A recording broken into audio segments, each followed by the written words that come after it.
A single drop of sweat traced slowly down Sean Combs's temple, disappearing silently into the crisp collar of his meticulously tailored gray suit. Beneath the quiet murmurs and rustling papers of the federal courtroom lay an unspoken weight, heavy and suffocating.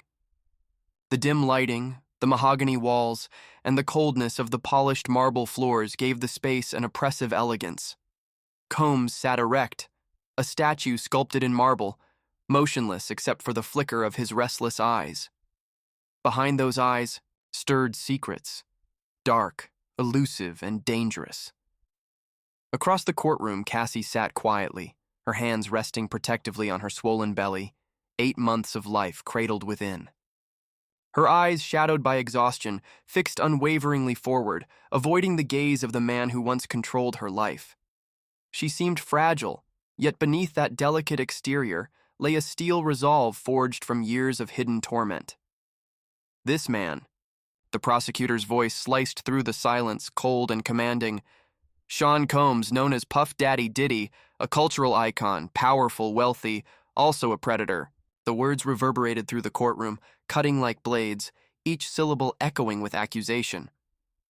Combs' jaw tightened imperceptibly, his eyes narrowing slightly, the smallest crack appearing in his carefully maintained facade. He ran a criminal empire disguised behind fame and fortune, the prosecutor continued, pacing deliberately in front of the jury, her voice steady but charged with restrained fury. Today we unveil a truth hidden in the shadows of celebrity, the brutal truth of manipulation, violence, and exploitation. From the corner of the room, defense attorney Tenny Garagos watched intently, poised yet tense. Her crisp white turtleneck contrasted sharply against her black suit, each deliberate detail communicating quiet power. Her fingers briefly touched, her notes, and she stole a fleeting glance at Combs, absorbing his stoicism, reading his subtle cues. "You will hear stories that chill the soul," the prosecutor said, her eyes locking with the jurors, drawing them deeper into the haunting narrative. She was crafting, "Cassie, the woman you see here today, suffered unimaginable cruelty. But she is not alone. Others, too, lived in fear, silence, and shame." Combs exhaled slightly, a whisper of breath barely visible, the only physical acknowledgement of the crushing weight upon him. His gaze flicked briefly towards his children, seated in rigid silence behind him, faces etched with tension, eyes clouded with uncertainty. "Objection," Garagos interjected, her voice smooth yet unyielding. "Counsel is attempting to prejudice the jury." "Overruled," the judge responded firmly, his voice resonating authority, allowing the tension to build, thickening the air. The prosecutor continued, her voice lowering into an ominous cadence. "We will show you the chilling evidence. Hotel footage depicting violence, witnesses recounting horrifying nights, tales of coercion, control, and fear.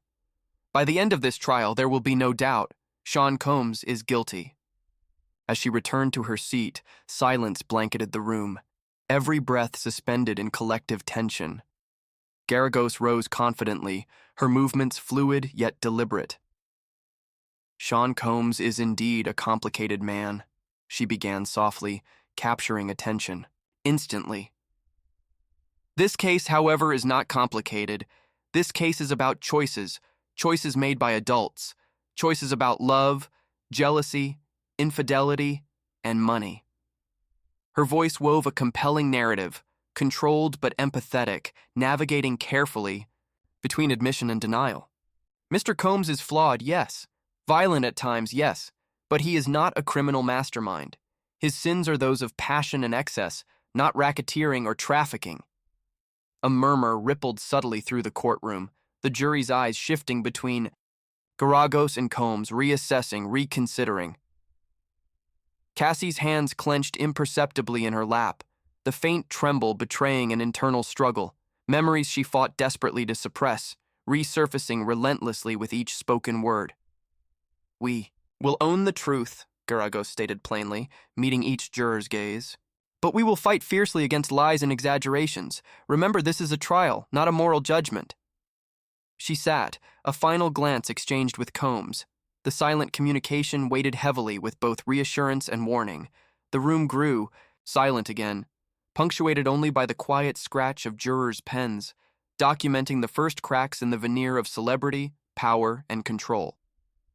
Outside, the city lay unaware beneath a somber sky, the distant rumble of an approaching storm echoing the turmoil within. Sean Combs sat still as stone, Cassie's gaze unwaveringly forward. Two figures bound irrevocably by the shadows cast by secrets, now emerging painfully into the harsh light of truth. A whisper hung in the charged air, an unspoken question lingering. Who truly held the power now? The silence in the witness waiting room was deafening. Cassie sat on the edge of the beige vinyl chair, her eyes fixed on the worn floor tiles that seemed to blur into each other. The fluorescent lights above buzzed faintly, their sterile glow casting pale shadows across her face. Her fingers brushed lightly over the swell of her belly, grounding her in the present as her mind drifted into a past she had never wanted to revisit. She remembered the first time she met him. 19, wide-eyed, hungry for a future in music. He had stepped into the studio like a storm wearing diamonds, charming, magnetic, terrifying. He smiled at her like she was already his. It was not long before she was. They called it a relationship. She had called it love once, before the bruises, before the pills, before the room service calls that turned into orders for linens, baby oil, and white powder. She had wanted to believe the price of fame was loyalty, not submission. Cassie's attorney leaned in gently, breaking her reverie. "Are you ready?" She nodded, though nothing inside her felt ready. How could she be? She was walking into a room where she would face the man who had once made her feel like a goddess, only to break her into pieces in rooms no one else could see. The door creaked open. She stood, each step forward feeling like it echoed across a lifetime. Her heels clicked softly against the polished corridor as she approached the double doors that led to the courtroom. Her breathing was steady, but her heart thundered like a war drum beneath her ribs. And then she saw him, Diddy. He did not flinch. He watched her the way he always had, with an unreadable face like he was still holding 1,000 secrets behind his eyes. Cassie refused to look away. Not this time. The judge acknowledged her presence. "Ms. Ventura, please take the stand." She walked past the jury box, aware of every pair of eyes studying her. Pregnant, vulnerable, and yet a storm in her gaze. Once seated, the oath was administered. "Do you swear to tell the truth, the whole truth, and nothing but the truth?" Her voice was barely above a whisper. "I do." The prosecutor stood, calm but firm. "Ms. Ventura, can you tell the court how you first came into contact with Mr. Combs?" She inhaled deeply. Her fingers twisted slightly in her lap. "It was 2006. I had just signed a record deal. I met him in a recording session." Her voice was steady, but there was something distant in it, like the words were echoing from far away. "He was kind, generous. He made me feel special, like I mattered. And I think I wanted to matter to someone like him." A brief pause. The room held its breath, but it changed. "How did it change?" the prosecutor asked gently. Cassie's eyes glistened, but she didn't look away. "It started with rules. Don't talk to this person. Don't go there. Don't wear that. At first, I thought it was love. Possessiveness disguised as protection." Her voice cracked slightly. "Then came the nights, the drugs, the guests." She stared into the wooden paneling beyond the judge. "He called them King Nights." The room was still, the jury riveted. He would ask me to dress a certain way. Lingerie, high heels. He liked white manicures. Always white. Then the escorts would come. Sometimes men, sometimes women. I didn't want to, but he said if I loved him, I would. If I wanted to stay, I had to. A juror's pen dropped. No one moved. "Were you ever physically harmed during these encounters?" Cassie nodded slowly. "Yes." "By whom?" She hesitated. By him, by his staff, by the people he brought in. A low murmur rippled through the gallery before the judge called for silence. The prosecutor moved closer. Did you feel free to leave? Cassie looked directly at Diddy then. No. Her voice rang clear, resolute. No matter how big the house was or how expensive the hotel suite, I was a prisoner. Because if I left, the videos would come out. The threats would become real. And I didn't know who I would be without him. He made sure of that. She looked down, hands resting, on her unborn child, and I couldn't risk what he'd do to my family, my friends, myself. A tear finally slipped down her cheek. The courtroom sat in stunned silence. And then the prosecutor's final question of the day. If you could speak to the woman you were back then, the 19-year-old girl walking into that studio, what would you say to her? Cassie paused, the emotion rising in her throat. I'd tell her to run. And with that, the room broke like glass inside a silent cathedral. March 5th, 2016, Century City, Los Angeles. The Intercontinental Hotel's hallway cameras flickered in monochrome, silently watching as the elevator doors opened onto the 6th floor. A figure emerged, Cassie, her hoodie drawn tight over her. Head, arms wrapped around herself like armor. Behind her, in nothing but a towel and socks, Sean Combs paced back and forth like a caged predator. From the basement security room, Israel Flores, the assistant director of security, squinted at the grainy footage. The call had just come in. Female guest in distress, 6th floor. But the cameras showed no sign of distress. Just a man, walking, waiting. Still, Flores felt something. He grabbed his earpiece and moved. He remembered that moment well when later called to testify. I stepped out of the elevator, and the air, something about it felt wrong. Diddy sat on a low chair, staring directly at him with hollow eyes and a blank, unnerving stare. Not blinking. Not moving. Just watching. And Cassie? The prosecutor asked. In the corner, Flores replied. Crouched down, covering her face. Her shoulders were shaking. The courtroom listened, rapt. Even Diddy was still now, his hands folded on the table, eyes downcast. Flores continued. There was broken glass all over the floor, a shattered vase, and something in her posture. It didn't feel like a lover's quarrel. It felt like aftermath. What did you do? I told them they couldn't argue in the hallway, that if they wanted to continue, they'd need to go back to their room. He paused. But when we walked, he said she wasn't allowed to leave. I told him that wasn't his decision. If she wanted to leave, she was going to. Cassie, seated in the gallery beside her attorney, stared at the floor. Her hands gripped, each other tightly. She remembered the feel of the carpet beneath her knees, the taste of fear in her mouth, and the silent man on the edge of the hotel bed, just watching. He tried to close the door, Flores said, but I put my foot between the frame. I wasn't going to let it shut. I watched her grab her phone and bag. He stood there silent, watching us both. The prosecutor nodded. Then what happened? Flores's face tightened. As I started walking away, he called out, "Hey." I turned around, and he was holding out a thick stack of bills. Looked like hundreds. Did he say anything? Yeah. He said, "Take this, don't tell anyone." Gasps rippled through the courtroom. What did you do? I said no. Told him everything would be charged to the room. Told him to stay put. Then I went downstairs. What did you see when you found Ms. Ventura? Flores's voice softened. She was by valet, crying. Her hood had fallen.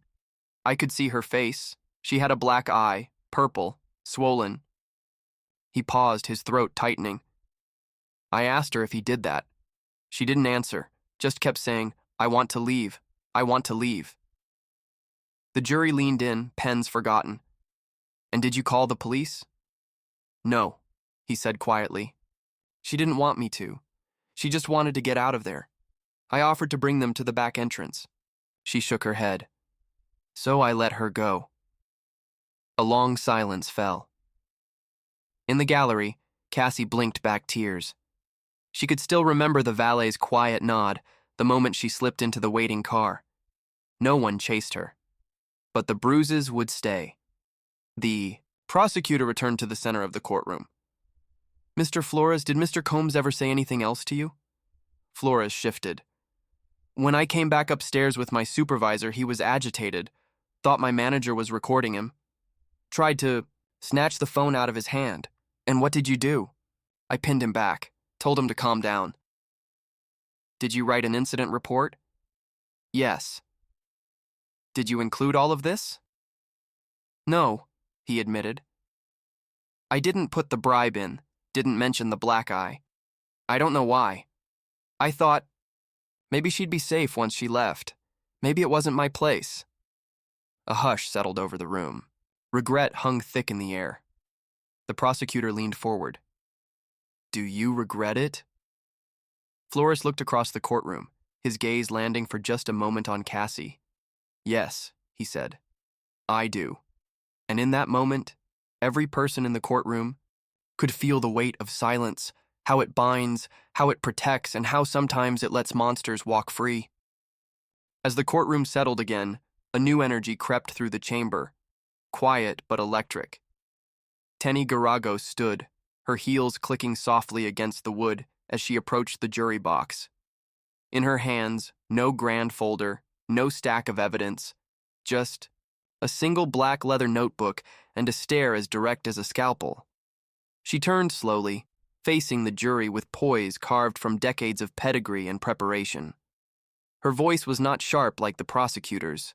It was measured, warm like a teacher, in a classroom, drawing her listeners in before asking them to doubt everything they thought they knew.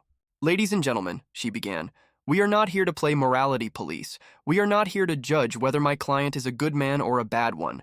We are here to determine whether he committed crimes, specific federal crimes, and I intend to show you that he did not." Diddy did not move. Not once. Not a blink. Not a twitch. He sat with his spine erect, lips pressed into a flat line, hands folded like a student before a headmaster. Tenny took a deliberate breath. "Mr. Combs," she gestured slightly, and for the second time, he rose. The room tensed. It was not a casual rise. It was mechanical, calculated, as if someone had wound a key in his back and pressed start. He stood tall, the gray of his suit catching the dim courtroom light. "Sean Combs," she said, "has made mistakes. He has yelled, he has fought, he has indulged. And yet we are not here to dissect his lifestyle. We are here to address whether he trafficked women, whether he orchestrated a criminal enterprise. We say he did not." She gave a slight nod. Combs sat again. The floor creaked beneath his weight. Tenny paced slowly, never frantic, her steps thoughtful. "You will hear witnesses who were in relationships with him for years, who lived in his homes, who traveled the world with him, who made choices, sometimes painful, sometimes regretful, but choices nonetheless." She stopped, eyes locking onto a female juror. "Is it uncomfortable to hear about baby oil, escorts, or private hotels?" "Yes, but is discomfort the same as criminality?" "No." The courtroom sat stone still. She turned toward the prosecution's table. "They will ask you to believe that every action, every encounter, every shadow was part of a grand plan, a mafia-style criminal enterprise masterminded by a music mogul. We ask you to apply reason, to weigh fact against inference." On the defense bench, Brian Steele leaned forward slightly, arms crossed, his gaze flitting between the jurors and Diddy's expressionless profile. Tenny continued. "There will be testimony about violence, some of it horrifying. My client does not dispute that. You will see video footage. You will hear about text messages. Some of them will make you uncomfortable. Some may even make you angry. But anger is not evidence." She let the sentence settle before pushing forward. "You will hear about Cassie, about Jane, about Mia, women with painful pasts and complicated truths, women who stayed long after the first bruises, who returned after the first threats, women who had power, more power than the prosecution would have you believe." She flipped her notebook open but didn't glance down. They'll show you videos, but not what led up to them. They'll play audio, but not what was said before or after. We will give you the full picture, not a story edited for maximum outrage. Her voice lowered to a nearly intimate tone. You are the arbiters of truth in this room. Not Twitter, not TMZ. You. And I ask you to listen closely, to think critically, and above all, to remember that the burden of proof lies not with us, but with them. She closed the notebook. By the end of this trial, we are confident you will conclude that Sean Combs is many things, but he is not guilty. She returned to her seat without flourish, her heels silent now, like footsteps in snow. Across the room, the prosecutor leaned toward her team, eyes narrowed. The game had begun in earnest. The courtroom was no longer just a room. It was a battlefield. And the lines had been drawn, and in the center sat Sean Combs, unmoving, a man at the eye of a storm of his own making. The courtroom lights dimmed slightly as the afternoon sun sank behind the federal building's thick concrete walls. A quiet hum filled the chamber, restless shifting, low whispers, the soft tapping of a pencil on wood. Then the judge's voice broke through. Call your next witness. The prosecutor stood. We call Jane Doe. A woman entered, her steps hesitant but firm. She wore a modest navy dress, her hair pinned tightly back. Her eyes scanned the room like a hunted animal, stopping briefly on Diddy. He didn't blink. Didn't look away. Neither did she. Ms. Doe, the prosecutor said softly as Jane took the stand. Thank you for your bravery today. Jane gave a single nod, barely perceptible. Her hands rested in her lap, clenched so tightly her knuckles were pale. Tell us, the prosecutor began gently, how you met Mr. Combs. I was 22. I worked in events, VIP coordination. I met him at a party in Miami. He asked for my number. Did you feel pressured to give it to him? No, she replied. Not then.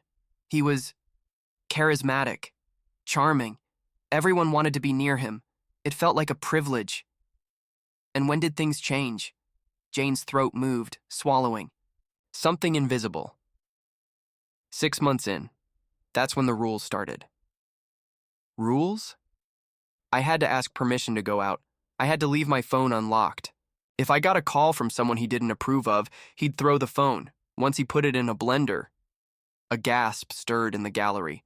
And the first time he hit you, Jane exhaled shakily. At a hotel in Paris, he accused me of flirting. With a waiter, slapped me in the elevator. Did you report it? She shook her head. No one reports Diddy. Silence. Then the prosecutor leaned in. Ms. Doe, you told investigators about an incident in New York involving Cassie. Can you describe what happened that night? Jane's eyes grew glassy. It was a party. A penthouse suite.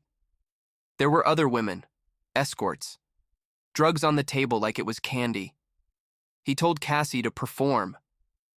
She hesitated. He grabbed her, arm dragged her to the bedroom. I followed. I was scared. She paused. Her voice dropped to almost a whisper. He made her take off her clothes. Told me to do the same. Then he started filming. A long, heavy breath passed through the room. Even the judge looked down. I tried to leave, Jane continued. He blocked the door.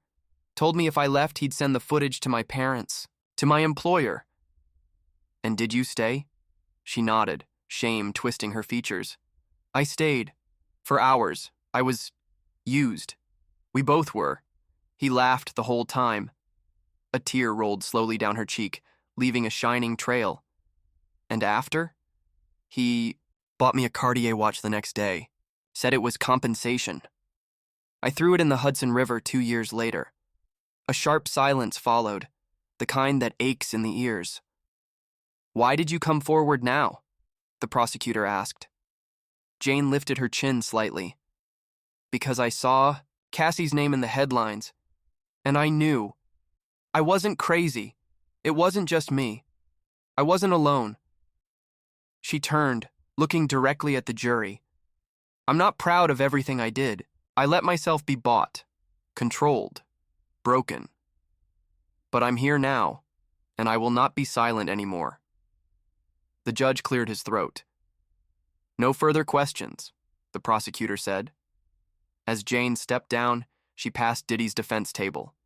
He did not look at her. But her stare burned through him. In that moment, no longer the hunted, she had become the hunter.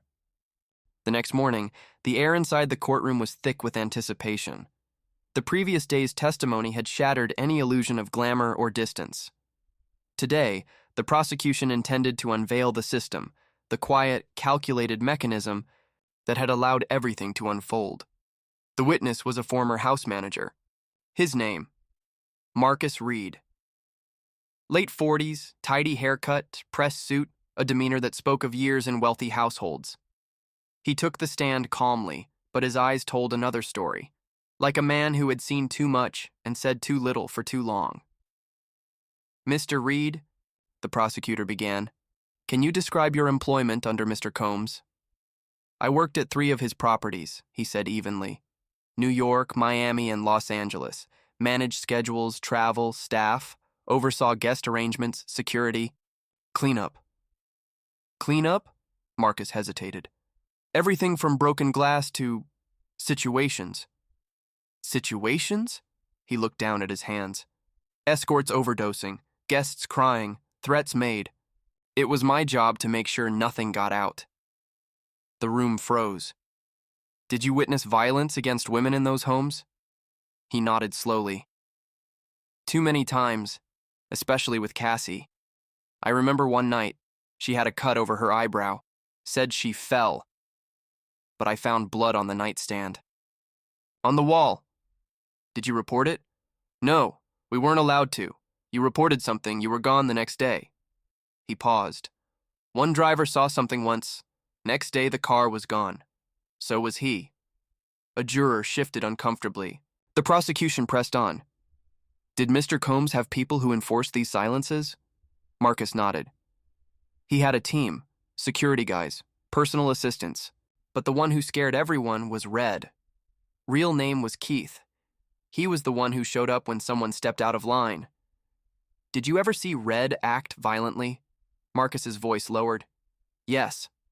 Once a housekeeper caught footage on her phone of one of the freak nights. She thought it was funny. Red broke her phone, took her into a side room. She came out with a limp. Quit the next day. The prosecutor let that settle before turning the knife. Were drugs present during these events? All the time. Cocaine, MDMA, pills. Sometimes, they were given to guests before they even walked in, made them easier to manage. And the women? Some were paid, others, not clearly. Some were brought in through agencies, others through friends. It was hard to tell who was willing and who just didn't feel they had a choice. A beat. And Mr. Combs? He orchestrated everything, down to the brand of water, the playlist, what the women wore. Sometimes he'd text me mid-party, make her leave, or bring more. It was like watching someone play God in his own twisted universe. Diddy shifted slightly at the defense table. A subtle movement, but it didn't go unnoticed. The prosecutor walked slowly toward the jury. Mr. Reed, why didn't you come forward sooner? I was scared and ashamed. I told myself I needed the paycheck, that it wasn't my place. But when I saw those women crying on the news, when I saw Cassie testifying, I realized silence made me part of it. His voice cracked then, the emotion finally breaching. I saw things no man should ignore, and I did. For too long. The prosecutor stepped back. No further questions. As Marcus stepped down, the defense team remained still. No cross-examination, nothing to challenge, only silence. And in that silence, the machinery of Combs' empire had finally been exposed, not in gold chains or flashing lights, but in the quiet suffering of those who were paid to look away. It was nearly dusk when the judge called the final session of the day. The windows cast long shadows across the courtroom floor, streaks of amber and gray slicing through the tension that had built to a knife's edge. The air felt still, but electric, as if the room itself was holding its breath. The prosecutor stood. We request to call Mr. Combs to the stand. The murmurs erupted instantly. The judge struck the gavel. Order! At the defense table, Tenny Garagos's jaw clenched. She turned to Diddy, her voice low. You don't have to do this. You'll be exposed. He didn't answer right away. Then, slowly, he rose. The click of his shoes across the floor echoed louder than any voice had all day. He took the oath without flinching, sat, and folded. His hands. The prosecutor approached. Mr. Combs, do you deny that you engaged in violent or coercive behavior with Cassie Ventura? His voice was calm. I had a relationship with her. It was messy, but never criminal. You've seen the video footage. You don't deny striking her in that hallway, correct? A pause. His jaw tightened. I regret that night. But it happened. Yes, he admitted. It happened. The room went silent. Even the walls seemed to lean in. Mr. Combs, the prosecutor continued, her voice growing sharper. Is it true that your properties had hidden cameras? He hesitated. Yes. Were those cameras used to record private encounters with women? He looked down for a moment, then up. Some were. And were those recordings used to control, silence, or intimidate the women involved? His lips parted, but the answer stuck in his throat. The prosecutor stepped closer. Answer the question. His eyes moved across the room, past the jurors, the press gallery, the spectators, until they stopped on Cassie. She stared back. Not in fear, not in anger, but with something colder. Certainty. Diddy looked away. Yes, he said. Sometimes. A gasp rang out. The prosecutor's voice was steady. Mr. Combs, do you believe you are above the law? He scoffed, a bitter laugh escaping before he could stop it. I thought I was. For a long time. And now? His eyes fell to the floor. Now I know I was wrong. Cassie stood then. No one asked her to. No one expected it. But she stood, belly round with life, spine straight with defiance. The entire room turned. You didn't just hurt me, she said quietly. You hollowed me out. But I filled myself back in. A beat. You don't own me anymore. The judge banged the gavel again, calling for silence. But the silence was not compliance. It was awe. Diddy sat frozen, the mask finally cracked, the architect of power now dwarfed by the strength of his survivor. The courtroom buzzed with electricity as the jury returned. Each step they took across the floor felt seismic. The foreman, a man in his 50s with silver hair and tired eyes, held the verdict slip in shaking hands. Judge Monroe read it silently, then looked up. Will the defendant please rise? Sean Combs stood slowly. His face betrayed no emotion, but beneath the surface his jaw twitched, his eyes gleamed with anticipation, or perhaps dread. On the charge of racketeering and criminal conspiracy, we find the defendant guilty. A gasp shot through the room. On the charge of human trafficking, guilty. Murmurs grew louder. On the charge of obstruction of justice, guilty. The room held its collective breath. Cassie sat motionless. Her hands gently cupped her belly, but her mind was miles away. She wasn't thinking of punishment or revenge. She was thinking of silence, and how long it had ruled her life. Diddy collapsed into the defense chair, not dramatically, but as though the strings holding him up had been cut. The courtroom blurred before his eyes. Not because of tears, because for the first time, he was truly seeing the consequences. Cassie didn't look at him. She looked ahead. Outside the courthouse, the crowd had swelled. Protesters, supporters, reporters, all blending into a cacophony of flashing cameras and shouted questions. But Cassie emerged with a calm that sliced through the noise. A reporter thrust a microphone toward her. What do you want people to take away from this? She paused. I want people to know that power doesn't make you untouchable. And silence doesn't last forever. Then she walked down the courthouse steps, not into obscurity, but into a life reclaimed. Epilogue. In the quiet months later, the headlines would fade. Other scandals would dominate the news cycle. But in some corners, the echoes of this case continued to ripple. Cassie gave birth to a daughter. She named her Hope. She moved far from the limelight, choosing peace over attention. But she continued speaking, quietly, firmly, to women's shelters, in classrooms, to survivors. Not about fame, not about pain, but about rebuilding. One day, she stood before a group of young women, many of them carrying invisible scars. "Your past doesn't define you," she said. "And your silence isn't your weakness. It's just the waiting place. Until you find your voice." The room held still, and to you, the viewer, if you've made it this far, thank you. Stories like this are hard to hear, but harder to live through. Behind every headline is a person, a silence, a choice. We don't share these stories to sensationalize. We share them to witness, to understand, to never look away again. If this story moved you, if you believe in justice, healing, and the power of truth, stay with us. Click subscribe. Not for gossip, but for storytelling that remembers the human heart. Because the most powerful thing we can do is listen.